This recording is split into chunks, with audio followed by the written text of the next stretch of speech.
Hi, I'm Matt with Ozone, and today I'm here with our senior engineer, Brian Eller, and we're going to talk about proper operation and best practices when it comes to our aqueous ozone spray bottle technology. So Brian, talk to us about proper normal operation. What are the steps you need to take to ensure that you're using one of our bottles correctly? So first, you want to make sure you only fill up the bottle to the max fill line. Overfilling it can cause the plug to leak, and you end up with water on the table. And there is a fill line on the back of every bottle. If you notice, when you fill the bottle, obviously you're gonna invert it sideways, but when you go to spray, that fill line will be able to give you an idea of where your water level is. And so when you're ready to spray, you want to make sure you hold the bottle about 6 to 12 inches from the target. Spray, cover your target fully, wait 30 seconds, and then you can wipe that liquid away. All of our efficacy kill claims are in 30-second time. That dwell time is very important to ensure you're killing all of the microbials, bacteria, virus, molds that you believe that you're killing. So we want you to hold that aqueous ozone on the surface for 30 seconds. If your goal is to clean a surface, it's not as important to wait for the full 30 seconds because ozone is such a strong oxidizing agent. We're going to begin the process of agitating and lifting those soils that are on the surface immediately.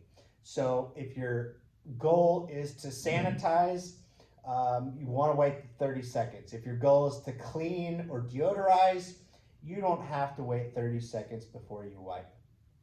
One of the other benefits of our technology is that we require no wipe. So if you are comfortable to leave the liquid or aqueous ozone on the surface and let it evaporate naturally, same thing as water, you can feel free to do so. We do not recommend spraying our aqueous ozone on a surface that you are not comfortable to have water on, such as unprotected electronics. What else could you think that we would not be necessarily the best to spray directly onto? I would say obviously electronics, screens, stuff like that. So we want to make sure that people are aware we are safe for every surface out there, but there are some that you might not feel comfortable to get our aqueous ozone on if you're not comfortable to get water on. So Brian, tell us about the bottle and how the bottle kind of works as far as operation, because when you fill the bottle with water, it doesn't change into liquid ozone automatically. We're an on-demand product. So Brian, explain that process, what happens once you pull the trigger. So once you pull the trigger, the water is pulled up through the pump that's inside the bottle, and it goes through our electrolytic cell located in the head of the bottle. There, the ozone's generated on demand, like Matt said. There's no wait time that you need to do to generate your ozone. Ozone is generated immediately when you press the trigger. And the ozone is generated ahead of the bottle, so there's no ozone generated in the tank itself. So our secret sauce to our technology, our electrolytic cells, live in the head of each bottle. The water in the tank is just normal water. As with any standing water, eventually there will show signs of growth, of mold or algae or whatever. Brian, explain when you're not using our bottles what the best practice looks like.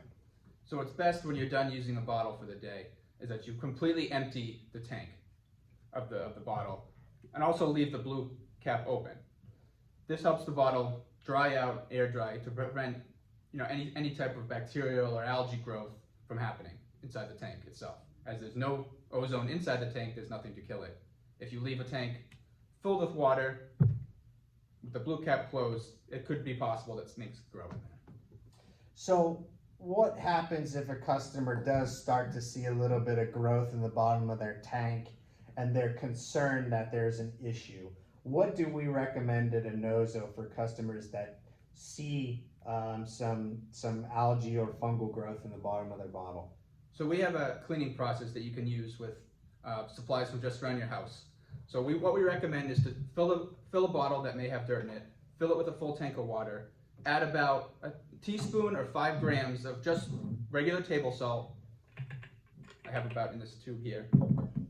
Just shake the bottle, dissolve the salt fully,